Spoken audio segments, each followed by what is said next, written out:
evening. Oh, good evening. Happy New Year. Good evening. Thanks for joining us this evening. Please be seated. I trust while you've been waiting for us, you've had a moment to read our acknowledgement to our friends and neighbors in the Squamish, Musqueam, and Tsleil-Waututh. And I'd like to call the meeting to order and ask for a motion to approve the agenda, please. Councillor Lambert.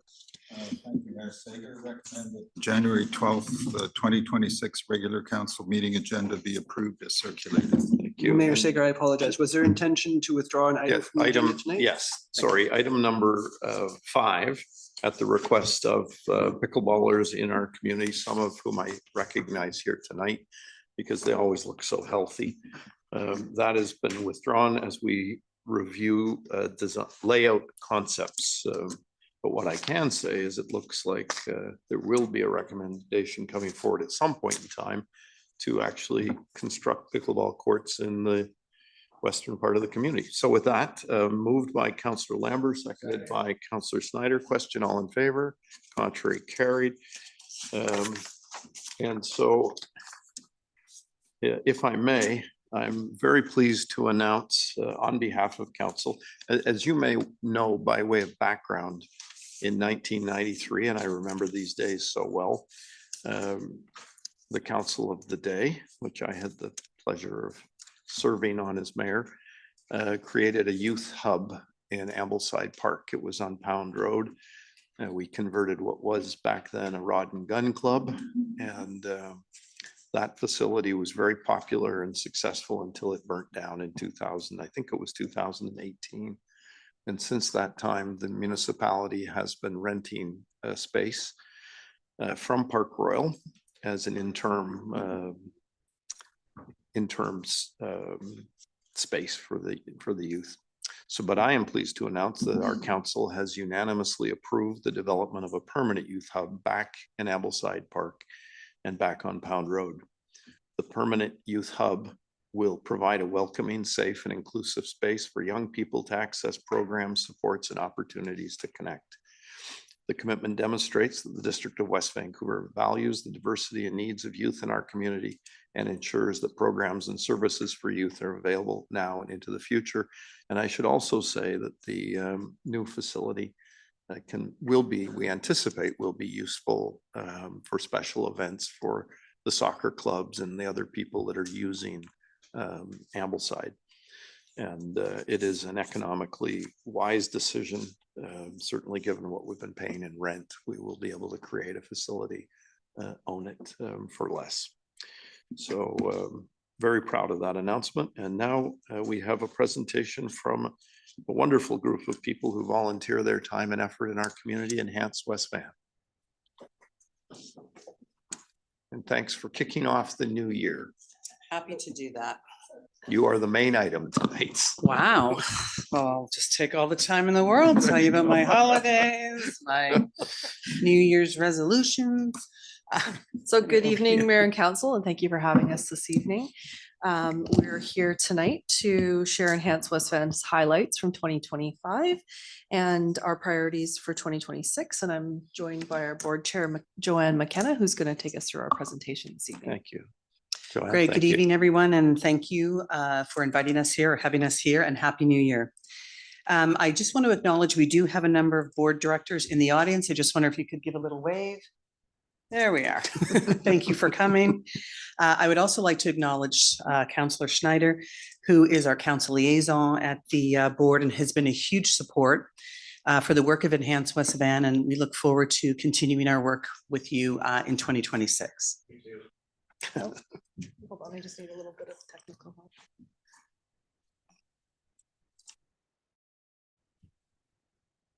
Thank you.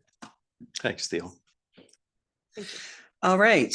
So this slide basically shows the financial support that we have provided to the community center, the aquatic center, and the ice arena. I'm not going to go through each of those, but I do want to highlight a few of them just to show you the diversity of these programs and the reach that they actually impact within our community. As you can see, this past year, we donated or supported $158,000 towards programs, services, and equipment at the 3 facilities. One of the programs that I want to highlight is the the Cancer Thrivers program. You know, this is a program that supports individuals who are living with or recovering from cancer treatment. This has been a program that has successfully created a community and a support system for the participants. And this has resulted in life-changing relationships amongst the participants and the coach in that program. So I think it's really important. And if for those of you that were at the donor appreciation event that we held last February, there were some folks that shared their stories, and they were actually really quite compelling and quite moving. The other program that I'd like to focus on is the movement therapy program. This has been one of our largest or longest running programs. It's been running for over a decade, and it provides recreation opportunities like dancing, skating, swimming for children and youth who require one-to-one support. The shower program and care kits, I know that you are familiar with that. I've come and spoken to you before about that. This is a program very near and dear to my heart. It continues to provide dignity and support to community members experiencing homelessness or housing insecurity.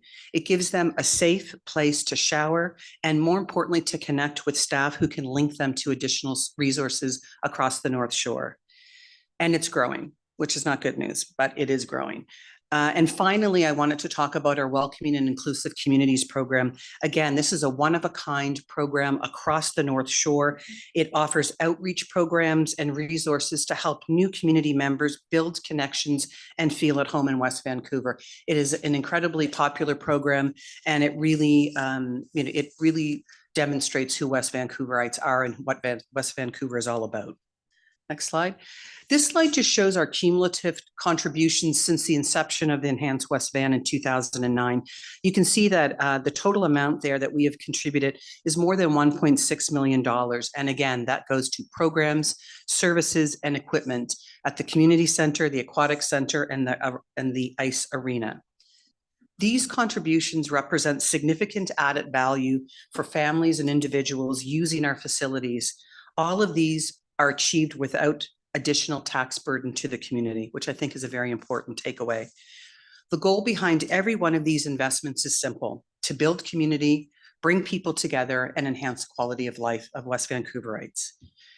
Each year, these programs we support, the events we host, and the equipment we fund, we directly impact thousands of residents across our community.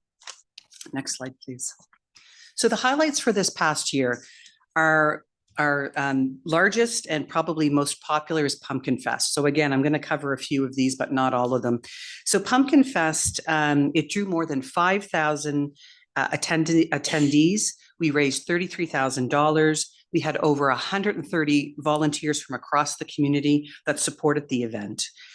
Special thank you to Councillor Cassidy, who did over and above duty and stayed the entire day at the farm zone. And that is, that is akin to a war zone, with, navigating parents and crying children who did not get a pony ride. So kudos to you.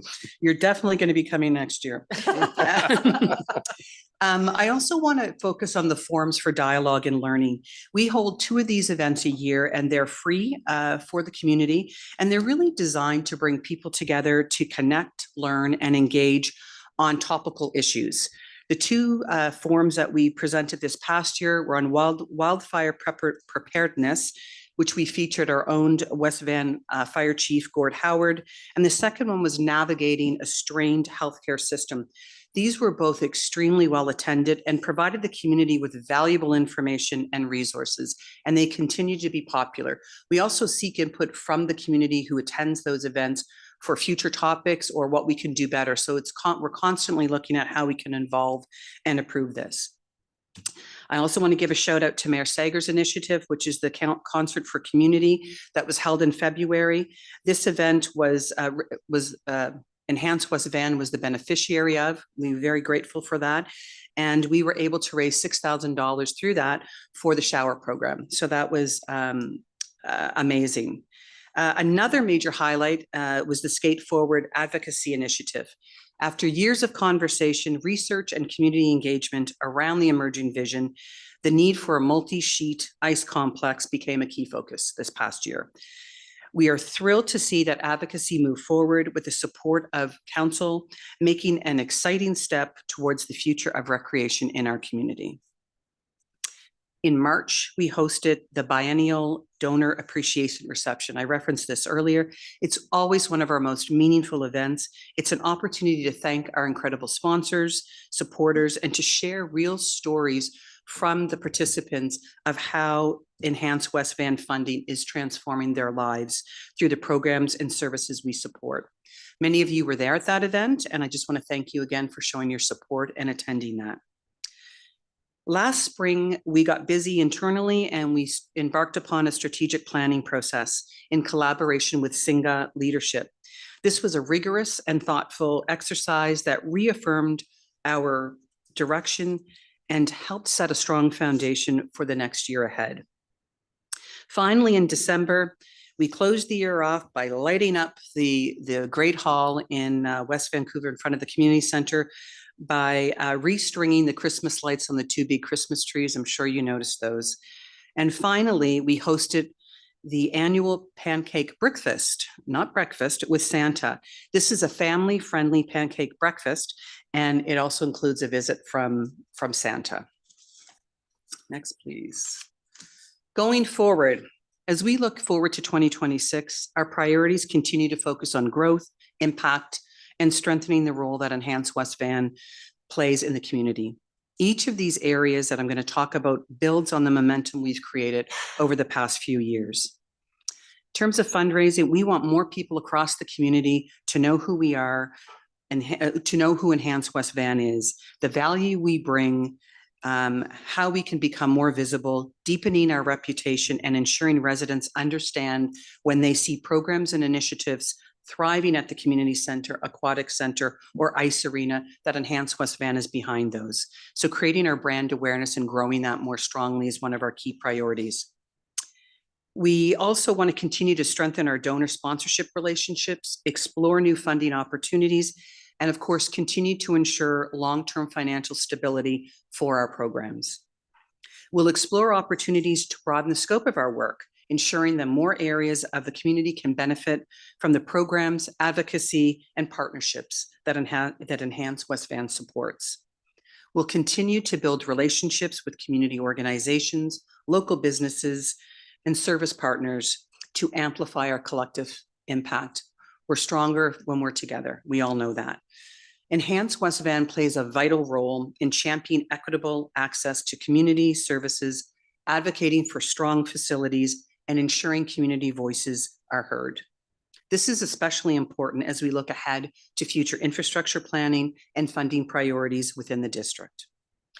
Together, these priorities strengthen Enhanced West Van's foundation and expand our impact. They position us not just as a fundraising organization, but as a true community partner, advocating for accessible, inclusive, and vibrant spaces that make West Vancouver an even better place to live. This is a snapshot of our current board of directors for 25-26. This is also up in the atrium of, or just off the atrium in the at the West Van Community Center. I just want to thank you for listening to this presentation, and we're happy to take any questions. Thank you so much. On behalf of all of us on council, to you and to all of the board members, our most sincere appreciation. It's a wonderful organization and really bring life to what happens in our community. Councillor Snyder, if I could turn it over to you. Yes, just before I make a motion, I just wanted to say, you know, I think people really underestimate the value of that 1.6 million, just a little over 1.6 million dollars over the last 16 years, and the value that that brings to the community. I can assure you that the value that it brings is significantly more than 1.6 million dollars in value. So I think that it's really important that people in West Vancouver understand that. And I think people are starting to slowly understand and learn about it a little bit more. But I do also strongly encourage anybody who in West Van, anybody, anywhere, who's looking to contribute to a not-for-profit charitable organization, that Enhanced West Van is not only providing, you know, money in your own community as well, but it's really well spent because the people on the board are absolutely amazing and very, very creative and efficient in how they use the money. So on that note, I would just like to recommend that the Enhanced West Vancouver annual presentation be received for information with thanks. Thank you. Councillor Watt. I'll second that, and thank you for all that you do. It is absolutely a superb board, and as Councillor Snyder said, cannot underestimate the value of the work that you do and bring the value you bring to the community. Thank you. And the money is one thing, but the events are priceless. Yeah, So. yeah. Are there any questions? No, I think it's just a night to say thank you and show appreciation, and I'll call a question. All in favor? Contrary, carried. Thank you. We'll move to item number 6. Please, clerical amendment to enforcement bylaws. Councillor Watt, please. I would like to recommend that proposed bylaw notice enforcement bylaw number 4368, 2004, amendment bylaw number 5412, 2026 be read a first, second, and third time, and that proposed municipal ticket information system implementation bylaw number 4383, 2004, amendment bylaw number 5413, 2026 be read a first, second, and third time. Thank you. Councillor Cassidy, please. Thank you. Any discussion? I'll call a question. All in favor? Contrary, carried. And we have a proposed notice of motion. Councillor Thompson, please. Yeah, I'd like to propose the notice of motion as written. Okay. Councillor Lambert? Is there any discussion? Councillor Gambioli? Yeah, so it just wanted to ask a few questions of the people moving this, because this is actually, I think it's actually a pretty big deal. We, ever since I've been on council, it's been a bit of an issue to to tackle this particular part of the community in terms of development. So, as it reads, the very last sentence says that all new housing development in this area be directed to council for final consideration and approval. And it doesn't say anything about new guidelines, and it doesn't say anything about sending any of these proposals to the planning committee, where the actual experts are that would understand a lot of this. So I really think that sending all of the applications directly to council is a very subjective and dangerous suggestion. So I would potentially support this if we added that the guidelines were updated. Number one, which we've already agreed to do very recently. We passed council motions in September in a very detailed fashion to ask staff to update all these guidelines. So I don't understand where that is and why that's been left out of here. And secondly, what about sending these development applications to the planning committee, which is where it belongs? Thank you. Mr. Bailey, any thoughts on that? Sure. Through the mayor to Councillor Gambioli, with respect to the process and the planning committee, the general assumption is that a proposal would go through normal process instead of staff being the authority that approves or doesn't approve the project. It would instead go to council. In that process, staff would take in the application, and we could forward that to the planning committee if we saw fit. So I don't think that this is necessarily preempts the planning committee, and certainly if they wanted to look at applications from folks who are living in Lower Cawville, we could do that. So there's no issue with that. We could continue to forward them to the planning committee. The planning committee would make a referral and a recommendation to council, and then council could approve the project. So I don't think that this stops the planning committee from reviewing projects if they're referred to by either council or staff. Does that make sense? Okay, but it doesn't say that here, and it doesn't talk at all about the guidelines. So Okay, so then, yeah, with respect to the guidelines, I mean, staff are aware that folks at the council has directed to look at the guidelines as reported at the time. It's not part of our work plan. If council would like us to move forward with those guidelines, I think we'll need, frankly, either an amendment to the budget to hire a consultant to do that work, or we could work with the municipal manager to talk about things that are not going to happen on our existing work plan to make room for that. The rewriting of the Lower Cawville guidelines is no small task. I mean, I think that council needs to be aware of that. For the handful of applications that we see every year, The rewriting of those guidelines will involve, I think, significant community consultation. You mean, you're talking about affecting people's property, perspectives on their own property, different thoughts on what the right guideline should be. I think there'll be significant consultation. And I also think that, you know, that with the stuff that's coming down from the provincial government, Bill 25 will affect Lower Caulfield. We need to think about how that happens as well. So no small piece of work, and it's not currently on staff's work plan. If council wants us to do that, we can do that. Something will fall off, and or we can ask for a budget amendment to hire a consultant to do some of that work. But I think that, okay. All right, well, no one suggested that that work couldn't be done when we approved those amendment or those motions in September. So I'm a little bit surprised to hear that now.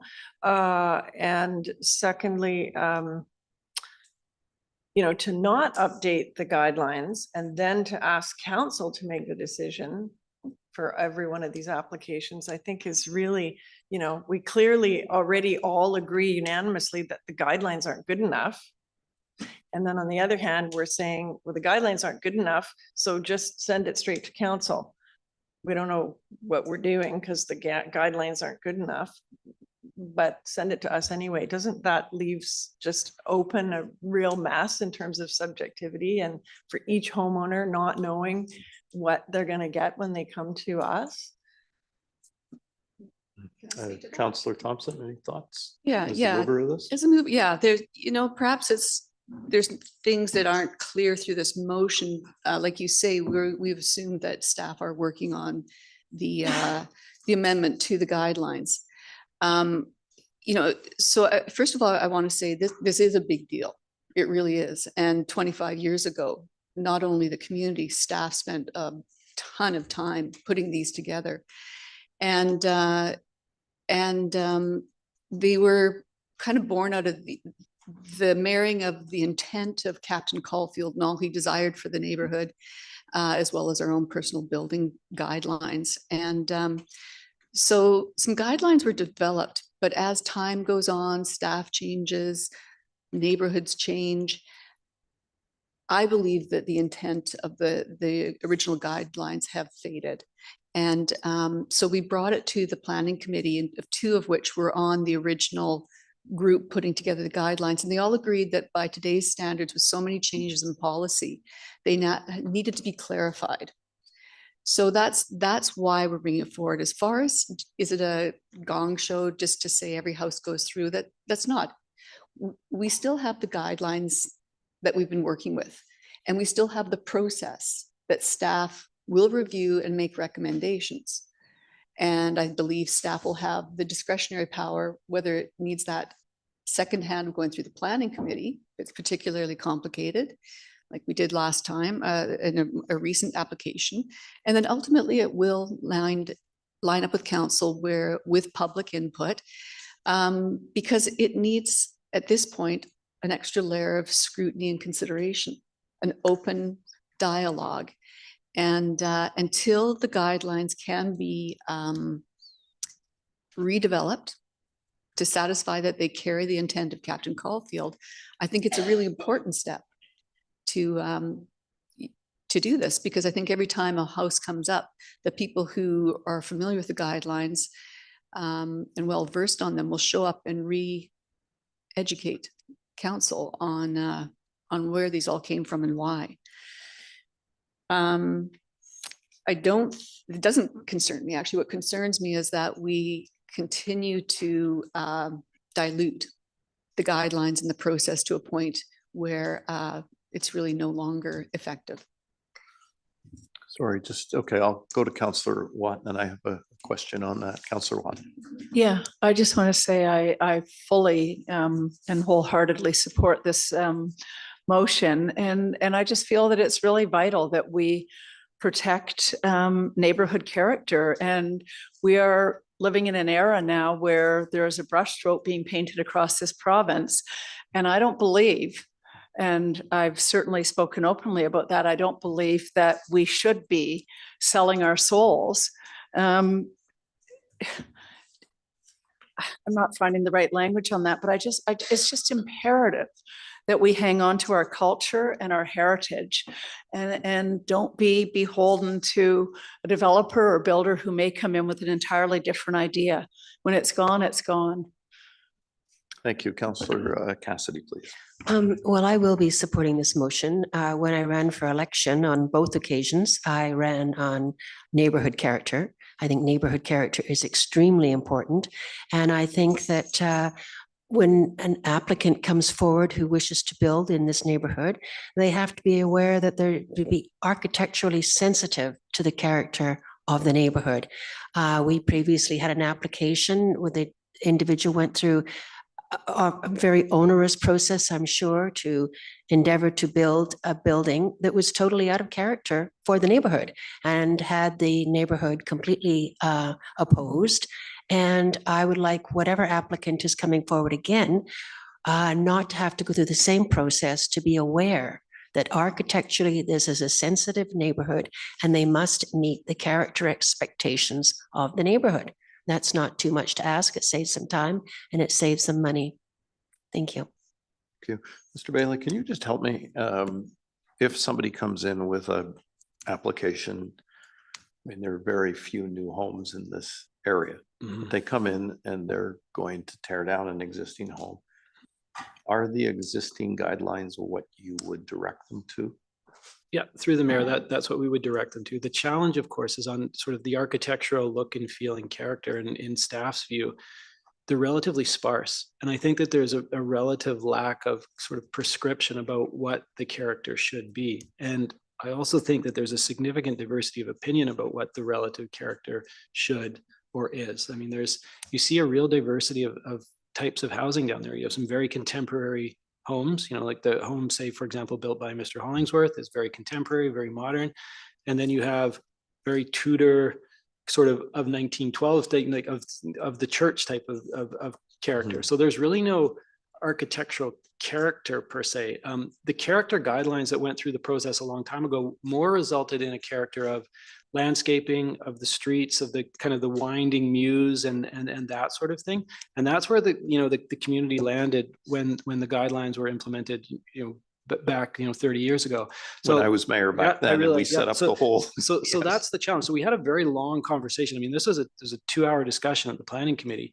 And I can tell you, there wasn't unanimity amongst those members about what the character should be. Of course, we should go and look at it, and we're happy to do that. But I'm just saying, I think there's going to be a lot of discussion with the community about what it looks like, and a lot of discussion with folks who care about heritage about what it looks like. That's not a small piece of work. Not saying we shouldn't do it. I just want folks to be sort of aware of what we're jumping into for what is really going to affect, 2 or 3 houses a year. At most. At most. I can tell you because I sat in this chair 30 years ago when the whole Lower Caulfield Heritage Advisory Committee was established, and the concerns that arose was the proliferation of very conventional, I don't mean to be unkind, but very conventional stucco homes. That there was a worry that if those kinds of homes proliferated throughout Lower Caulfield, that beautiful character, and it is in fact the diversity of the homes there that makes it unique. So, and the idea was to build the homes because the lots are quite, they're not standard lots. The idea was that a good architect can come in and find something that fits the character of the property.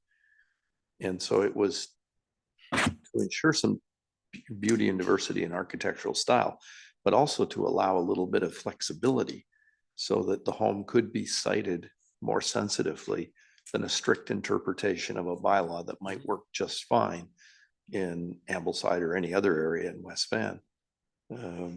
So, as long as we're being fair to people that are buying properties there, that they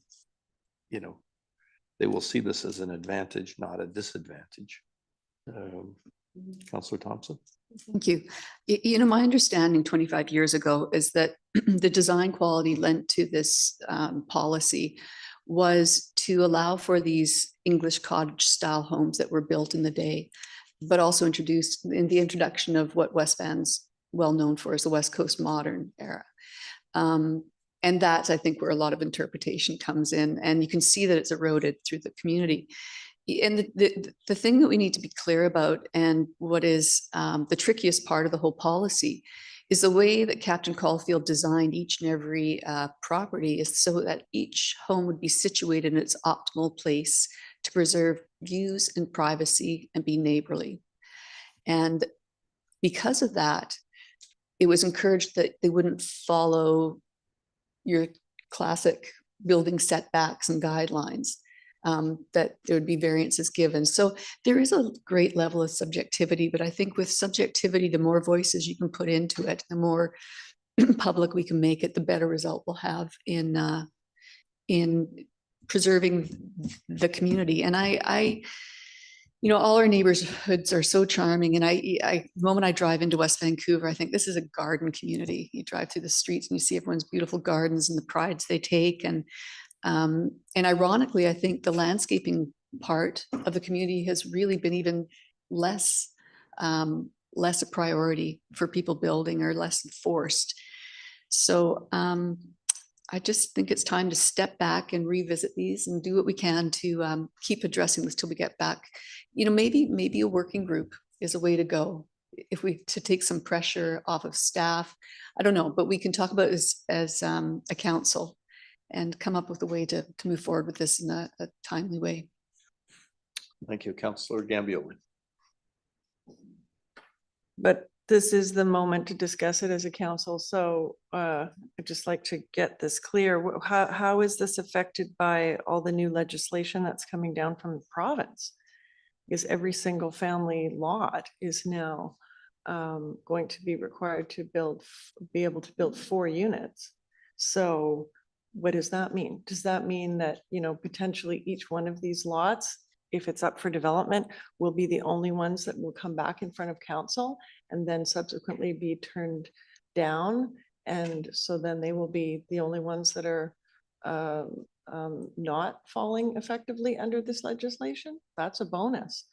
But if it's a subjective decision of council who knowingly has guidelines that don't even work, then isn't that going to decrease property values to have no certainty about what could happen?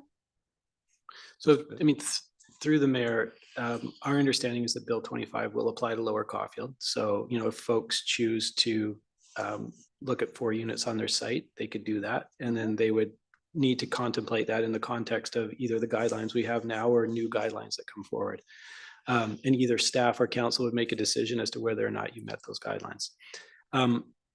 And I just think that, again, just so the public's aware as we're having this conversation, in terms of the process, the same process will continue to happen. Folks will continue to apply for, you know, the heritage alteration permit in Lower Caulfield. Staff will continue to review it. Staff will continue, if we see fit, to send that to the planning committee for comment.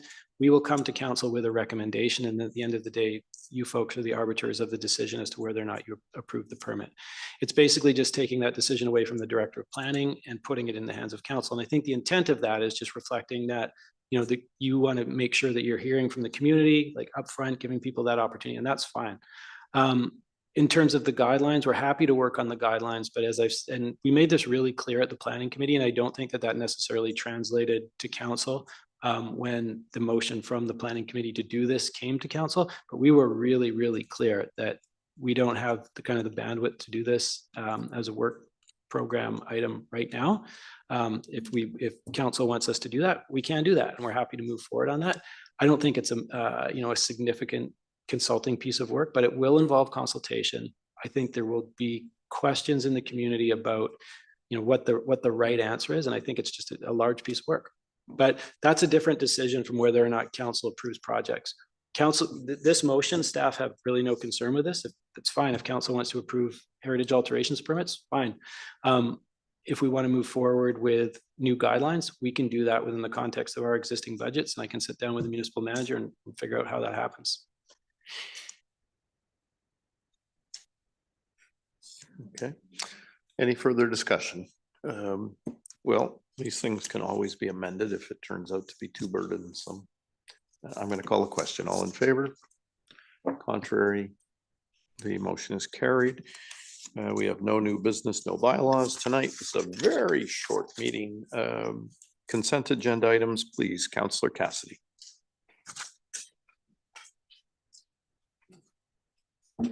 It is recommended that the consent agenda items be approved as written. Thank you. Councillor Thompson. Second that. Thank you. Any discussion? Question, all in favor? Contrary, carried. And there are no reports because we've been on a bit of a break from mayor and council. So now it's just an opportunity for any public questions or comments, allowing 3 minutes per speaker. Thank you, Mayor Sager. We have one name on the list, Dennis Perry. Thank you, Mr. Perry. Thanks for joining us this evening. Stand here, if that's okay. Certainly, if there is a seat Or there, would if you it's, like- If you'd like me to sit up, well, it's just you're closer to the microphone so we can hear you a little bit better. and you won't be able to see me, which is probably good. Well, good evening, Mayor and Council. My name is Dennis Perry, 6129 Bonnie Bay Place, West Vancouver. I apologize for my appearance, but a few days ago, a couple of guys from the engineering department beat me up. Now I know that's just good humor. Actually, almost as funny as the fact that I was speaking with Linda when this happened. Councillor Watt? Went dead. I could hear a voice in the distance. I was walking down a very steep gravelly hill, speaking with Linda, and Oh, no. my momentum carried me forward and I landed flat on Oh. my face. I did this on behalf of council and the grinder pumps. Kidding. So So it's I'm good you have a I'm- sense of humor about it. There we are. Yeah, well, you got. Glad you're okay. I hope you have a speedy recovery. And you know, I didn't go to Lions Gate or anything, but I had blood everywhere. And I Oh. had a huge crowd of people around me. But I did go to the fire hall right there at Glen Eagles. And the 4 firemen there were fantastic. Very good. They just took great care of me. As did my wife. Good to hear. Well, I'm here to talk about grinder pumps and to put the issue on the public record.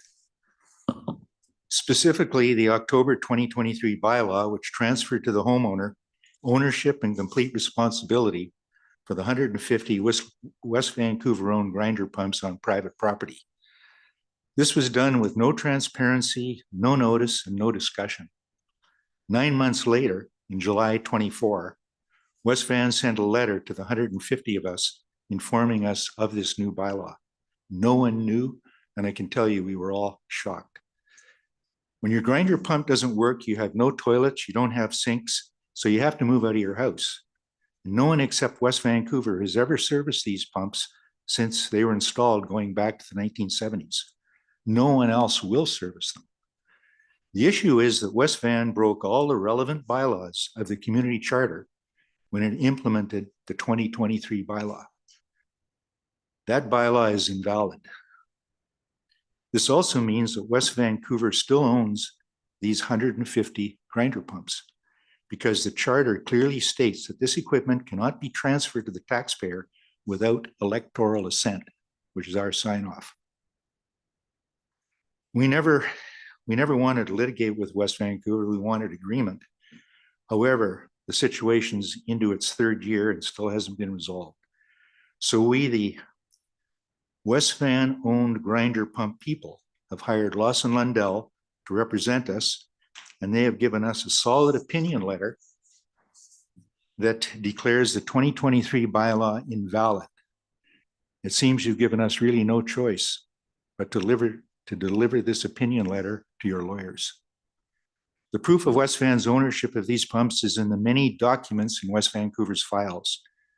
And some of that undisputable evidence is listed in the comprehensive 2-page January 8 letter to Mayor and Council, which you have read, you have had in hand. That's your time, sir. We'll allow, we took a bit of the time to talk about other issues, so please We've continue. got 3 requests of council. First being the West Van's ownership of these grinder pump systems and responsibility to maintain, repair, and if need be, replace them be clearly stated in the new bylaw. It's the only way for certainty. 2, West Van must agree to refund West Van grinder pump taxpayers who've incurred costs that should otherwise have been paid by West Vancouver for the period from October 23 to date. In return, West Vancouver owned grinder pump people will agree to pay a fair service fee, something that the other close to 13,000 West Vancouver households using West Van owned sewage equipment get for free. We're asking you for our agreement on the details of the service charge structure before implementation. So like all West Van taxpayers, we elected you, mayor and council, to show leadership and best represent us to your best ability. So please do the right thing as soon as possible. Thank you, Mr. Perry. I can tell you, I will be asking members of council to re-examine this issue in the very near future for the benefit of those people who may not understand what this issue is about. Throughout our community, our wastewater is transferred in large part through lift stations. And there was a new large lift station repair done out on Kensington and that area just off Marine Drive. For some reason, there are grinder pumps in thousands of homes in West Vancouver. If your sewer line is above your where your pickup station is in your house, then you have to pump the waste up to go down the pipe. Most of the grinder pumps in West Van are privately owned and maintained. And for reasons that have, I suppose, historical context, there are, Mr. Perry, how many? About 150. I believe it's quite a bit less and is down from the over 200. Yeah, Not too I many think there's years ago. about 150 round numbers of people who have grinder pumps that were installed that have the label District of West Vancouver on them. And so this has created a real issue as to the responsibility of the municipality to maintain and replace these pumps. And there are issues that Mr. Perry is very much aware of about access for the municipality to go on somebody's private property without agreement. And so council has been in lots of discussions with Mr. Perry and some of the other affected people to try and find a workable solution to correct what was really something that was done back a long time ago. And it's just one of those problems you inherit and have to fix. So Mr. Perry, thanks for your time this evening, and we will be reviewing this further. Thank you. Thank you. Are there any other members of the public that have any comments or questions? We have one more name on the list, Mayor Sager, Gary Porosnik. Gary, thanks for joining us this evening. Happy New Year. You're gonna tell us about the thing you came a little bit late for at our last meeting. Okay, well, there you go. So I've given you the same thing you got before. If you turn to the last page, you'll see the highlighted yellow part, which is my submission back on November the 17th. And it's twofold. That submission was one, supporting your changes to the OCP to support development in secondary areas near schools, etc., and not focus so much on the province's push for more density down on Marine Drive. And so I supported that. But the other part I said in there was the big issue, and I've been involved in restructuring for 45 years, in restructuring a process and a company and an operation is, in this case, if you're going to produce low-cost development, when I'm talking affordable housing, which is what the province wants you to do, you've got to do all the other things they've said in the report, which is cut your unnecessary time, approvals, et cetera, and costs. And so I haven't seen anything being done in this municipality on that. I've seen it being done in many other municipalities. I'm monitoring some other groups that are looking at this issue across the board in Greater Vancouver. And so I really think that unless you get at this and you make it easier for developers to come forward, or owners who want to work with developers and bring about this low cost housing, because I think there are some models that might work in West Van that may not work elsewhere, which are very consistent with what the province wants you to do. You got to get the cost down and you got to make it appealable. because all you're getting now from developers is those that want to come out and make a pile of money here on higher valued properties. So, you know, rather than put two $8 million houses on one big lot, why aren't they putting 8 townhouses, especially if it's within 10 minutes of us walking to school? So you're not getting those proposals because you're not restructuring the processes and showing developers that you're open for business for inviting these affordable developments. So the longer you sit and not do this, the less and less people are going to come to you, and they're going to go to other municipalities where it's much easier to do. And so I'm having these discussions with many people across the board in Greater Vancouver, and West Van just said, you're not open for business.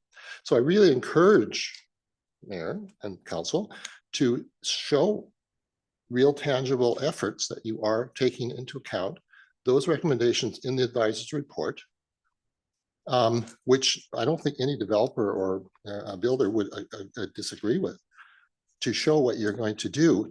And you could have your fight with them in terms of whether they put 6 units on a single family lot in one block and not the next. I mean, I share that fight. I think it's crazy. I think what you should do is density around schools and create nodes. That's your time, sir.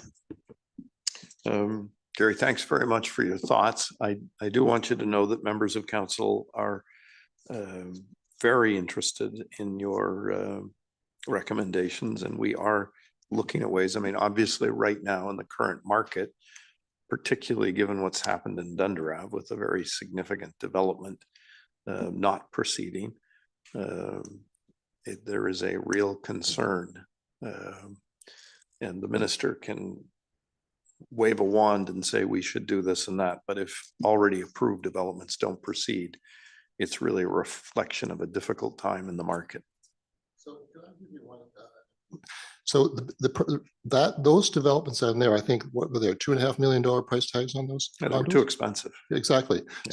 So I was restructuring in Calgary when the financial crisis hit, and in Calgary, the developers built all big units for themselves, and there were very few small units. And we went in and looked at a major project for HSBC, a tower right near the stadium, right near the Stampede grounds. And the reality was this. If you had small units, inexpensive units, there was no problem. It was all the bigger stuff. So my point to you is we've got a problem because we're only building stuff that's 2 million plus. If you start building in 1.3 million, 1.4 million, and you can do that for townhouses, 1,400 square feet townhouses. I was just at one in North Vancouver on Saturday, and the Mosaic put down 48 and they all went, you know, so you can sell the right price thing for the people who can afford that, and you are not going to sell the other stuff. Mm-hmm. That's why I'm saying in order to get that lower price unit, you've got to show that you're going to share some of this, let's call it risk minimization and pulling the costs out that are not necessary, because that's going to be part of the formula to get you down to 1.3 million on townhouses. Okay, well, thank you very much. We do appreciate your thoughts and your input. It is a hot topic around our table. Any other members of the public who wish to address council this evening? I did want to speak about item number 5. I was unaware of. Sir, feel free to come on over. Sorry, I did want to speak about item number 5. I was unaware that there was a possibility that the proposal would be withdrawn. Oh, sorry. It was. So I guess my question is, like, why is that? Like, I understand that the pickleball community is unhappy with the proposal. Do the skateboarders have the same veto? Oh, but the proposal is to maintain the skateboard and to enhance and put in a streetscape, and which is what I'd like to address. Yes. Yeah. May I take my 3 minutes? And absolutely. Okay. Sir. I mean, I feel like I could explain a few things to members of council that I haven't met. So you do understand though that the proposal is to maintain the skateboard bowl, improve streetscape, and to build a pump track. I do understand that. Okay. Yeah. So I think this is still valuable, I believe. Sorry? I think this is still valuable information that I'd like please. to pass on. So we're happy to hear your comments. Okay, so hello, my name is John Lundgren. I have had the pleasure of speaking with Mayor Sager, as well as several of the park staff as this Glen Eagles project has sort of progressed. As a member of the Skaters of the North Shore Skateboarding Advocacy Group, I'm here to to voice my support for the street style skate park improvement that Mayor Sager referenced, and to explain why this upgrade is important. At the previous council meeting that we talked about Glen Eagles, there were several members of council that expressed concern that it didn't really make sense to improve the skate park. It's not being used very much. The sentiment was kind of along the lines of, why don't we just resurface the bowl, see how it goes, and if people are using it, we'll build a street section. And I can understand that that's a reasonable suggestion, but I'm here to explain why that's not the correct approach. So let's start with just a fact. Like, nobody from the skateboarding community will argue that the park is underutilized. But there's two reasons for this. Number one, the first is the park is in just awful shape. Personally, I stopped going there because it's just unsafe. If I try to skateboard there, like the concrete is so rough, it just pulls my safety equipment off my body, exposes my skin. It's just awful. It's a real mess. But the most important thing is the terrain itself.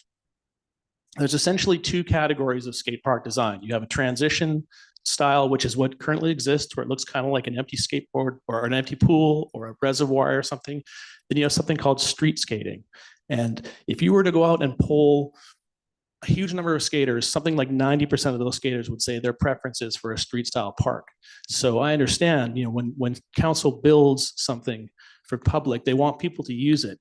If the goal is to bring skateboarders to Glen Eagles, the street style skate park is the way to go. So I'll just quickly explain like what it really is, street style mimics everyday city features that appeal to skateboarders. So things like ledges, curbs, stairs, handrails. And when you build a street park, you want to appeal to skateboarders. So the approach you want to take is, if let's say there's a 10-foot stretch of curb at some parking lot that skateboarders are using, build a 20-foot long piece of curb at the skate park. If there's a 12-inch tall ledge at a community center that the skateboarders are attracted to, build that same ledge, but also build a 6-inch ledge and an 18-inch ledge. The idea is you want to make it so that the skate park is more appealing than the public space. And that is really the goal. So I'm here just to say, like, the most important thing you can do is to build that street park. Thank you.